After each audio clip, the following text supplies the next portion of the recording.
We're talking to Sex Sell. We're going to move into the center stage segment of the show here. We're going to put a key topic on the table. Typically, we like to throw a key guest, a key topic on the table and discuss it. Today, I think I'm going to get into a little bit of a intimate conversation with my friends. Tina's what? Bring Marty back up there. Hey, buddy. Yeah, so we were talking about roosters and shit before Johnny left for the... Always got interesting topics on this show, man. Interesting topics on the show. So we were going to typically get into a conversation with Oscar Smith right now. Just getting to know Oscar and gym culture. Bottom of the hour for Deep Dive, boys. We are going to chat about gym culture and how it's changing. John, I know you owned a gym for many years. Marty, I know you spend a lot of time in a gym. Marty, I know you spend a lot of time putting content out there about all the ridiculous happenings that are going on in the gyms these days. So I want to talk about that. And then we're going to get into macronutrients and nutrition. It's real life. And it is it's thing men wish. Johnny, looking to you, pal. You and me.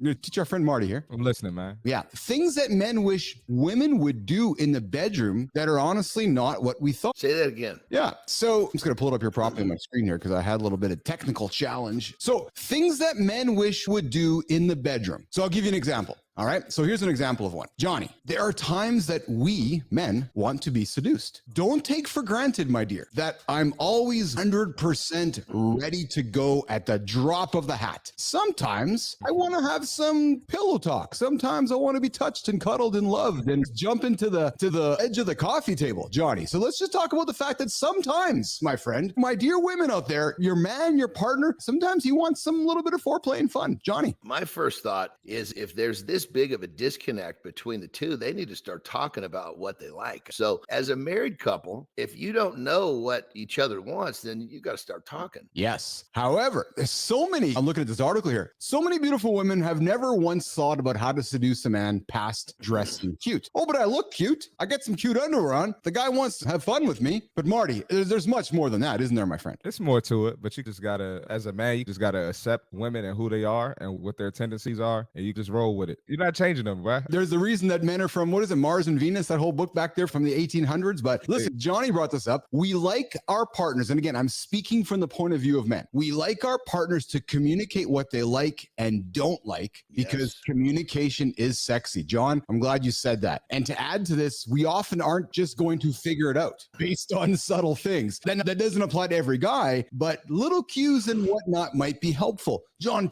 we've been married for a couple of years. Communication is the foundation to every successful relationship. Let's talk that, especially with how it relates to the bedroom. Jon Andersen. With Terry and I, my wife and I, we just literally will just talk about it like it's okay. We know that sex is a part of our life. We know that we got something coming. What are we doing? Are we getting down? Or are we doing a quickie? We almost have like different categories of what we're going to do based upon, who knows, based upon time, based upon how we're feeling. But I think the idea of the first time you do anything is difficult. So just here's the thing. It's be a little bit vulnerable, be a little bit embarrassed, be a little bit whatever it takes to have this conversation because you're going to be enriching the sexual aspect of your relationship. And that's important. Sex is an important part of a healthy relationship. So get uncomfortable and have that conversation. Yes, absolutely. Marty, comment on that communication. And I bring it up, Marty, and I look at you, and not to put you on the spot as our 31-year-old friend here, because I know you're still working your way through. Johnny brings up a wonderful point about the power of communication. It's so difficult to do, yet so powerful to walk towards. Marty, it's hard to sit down with a young lady to talk about sex, isn't it? At a certain point, if you've been with them for a certain amount of time, communication is everything. And I feel like a lot of people don't communicate now for whatever reason. And I don't know if your generation was like that when y'all were my age.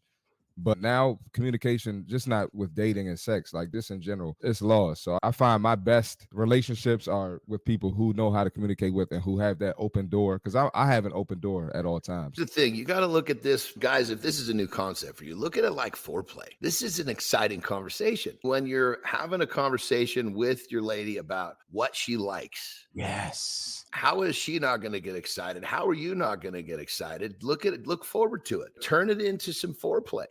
There's so much to talk about, so much fun to be had. How could you not have fun with this conversation? Just get a little uncomfortable. It's always the most difficult the first time. What's funny, John, too, is that we live in a world now where we have these messaging devices in our hands where if you're nervous to speak in front of your partner or your lover using your words out of your mouth, start with text, right? Drop a flirty message throughout the day and one thing leads to another. So here's something, boys, ladies, don't use sex as a reward system. I want you to want it because you like it, not as a treat or a chore or whatever. Marty, you first, man. What do you think of this? Don't use sex as a reward system, ladies. Yes, it can't be a reward system at all. And I think a lot of women forget you're not the only woman that likes me. I can go get it somewhere else. So don't sit here and act like I'm a prisoner. All right. So let's get that off the table right now. Just keeping it 100. I know Tina's looking, oh my God, Chris. I think it needs to be used for everything. It should be because you're happy, because you're sad, because it could be serve every purpose. But I agree, it shouldn't be just for this one thing, but it's a natural part of life. Sometimes having sex, or if you're being really intimate in the time when you're emotional, that's really important. There's other times when there's nothing emotional about this. It serves all different purposes. And I think as long as it's not, like you said, that singular, hey, it's a reward, I don't think that's healthy. That's even goes back to food. You shouldn't use food as a reward. Good morning's in the lab with Keith and friends here. We're talking about things that men wish women would do in the bedroom that we maybe aren't talking enough about. And lack of an erection does not equal lack of interest. It happened. Maybe there's something going on in my head. Maybe I'm just distracted. Maybe the plumbing's just not working right now because I chewed on a big guy's burger for 5 nights in a row, or maybe because I'm drinking too much. But it does not equal lack of interest. Oh man, when I was younger, when I was just learning this whole drill, man, I could be so freaking fired up, man. It wasn't working. I'm like, dude, what's going on here, man? You feel like you're going to empty the clip just trying to put this freaking condom on. Then when it's time to get down, you go flaccid on me. What's going on? But sometimes it just happens that way. And I think for especially a young male that's just trying to learn how to do all this, just realize that may be part of the equation and it's okay. And it'll get better. I guess from a man's standpoint, I felt like it was really putting a dent in my manhood. Come on, man. What is wrong with you? You finally get this chance and you choke. I think we all could probably relate to that. There's situations where we get ourselves in a moment where you're like, oh, it ain't working. Why is it not working? Yeah. And then you got to try to cover it up. So she can't figure out what's going on, because the last thing you want to do is lose your shot. I'm talking about teenage stuff here. But yeah, for a young male, when that used to happen to me, it was first embarrassing, then just debilitated, beat up my self-esteem. As if I didn't already have problems as a fat little dumb son of a bitch. They're going to add this into the equation. Yes. Marty, I gotta listen. It happens to all of us. And shit, man, it happens to me still these days sometimes. You beat yourself up, you laugh about it, you have some fun with your partner about it. But Marty, looking at you, pal, you've experienced the situations where it's, no, actually, I'm quite interested. I just got a lot going on in my head right now. Yeah, it happens. It's part of being a man, but you got to learn. That's when you educate yourself. What macronutrients or micronutrients do I need to keep in my body? What can I do to keep my testosterone high? That's when you educate yourself. You lower the risk of that happening. So there's a brain thing to this. It's literally like you hear me talking about brain chemistry all the time. So when you basically have some low grade anxiety, you're in basically a fight or flight scenario. Your body is not